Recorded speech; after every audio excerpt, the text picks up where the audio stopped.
برادران اسلام، السلام علیکم ورحمۃ اللہ وبرکاتہ۔ نحمدہ ونصلی علی رسولہ الکریم، اما بعد فاعوذ باللہ من الشیطان الرجیم، بسم اللہ الرحمن الرحیم۔ واقم الصلاۃ لذکری، صدق اللہ العظیم وصدق رسولہ النبی الامین الکریم، ونحن علی ذلک لمن الشاہدین والشاکرین والحمد للہ رب العالمین۔ میری ملت کے نوجوانوں، جس آیت مبارکہ کو میں نے اپنا تقریر کا عنوان بنایا ہے، آئیے اس کا ترجمہ پیش کرنے سے قبل فرط عقیدت اور جوش محبت کے ساتھ سرکار ذی وقار احمد مختار شفیع روز شمار کے دربار گوہربار میں عقیدت اور محبت کے ساتھ درود شریف کا نذرانہ پیش کریں اور پڑھیں بآواز بلند: اللہ رب محمد صلی اللہ علیہ وسلم، نحن عباد محمد صلی اللہ علیہ وسلم، صلاۃ و سلام علیک یا رسول اللہ صلی اللہ تعالی علیہ وسلم۔ میری ملت کے نوجوانوں، پروردگار عالم ارشاد فرماتا ہے: وَأَقِمِ الصَّلَاةَ لِذِكْرِي، اور میری یاد کے لیے نماز قائم رکھو۔ میری ملت کے نوجوانوں، پچھلی ویڈیو میں نے شرائط نماز بتائے تھے اور سطر عورت تک آپ کو سمجھایا تھا۔ اب یہاں سے تیسری شرط یعنی وقت کا بیان، وقت کی بات ہم آپ کو بتانا چاہتے ہیں۔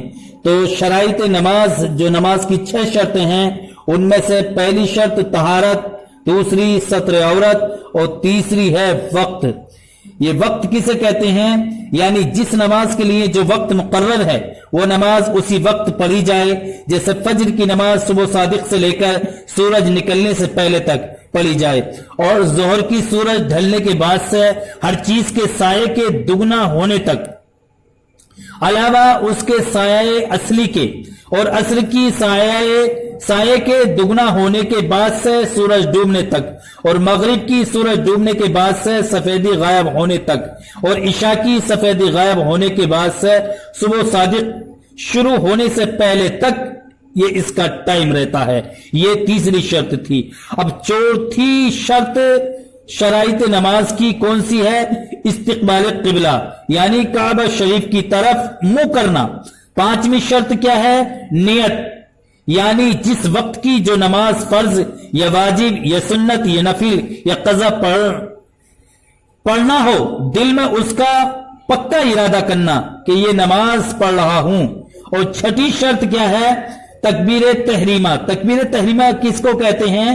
یعنی جب سب کچھ کرنے کے بعد اللہ اکبر، نماز شروع کرنے کے لیے اللہ اکبر کے لیے کانوں تک ہاتھ اٹھاتے ہیں تو اس کو تکبیر تحریمہ کہتے ہیں۔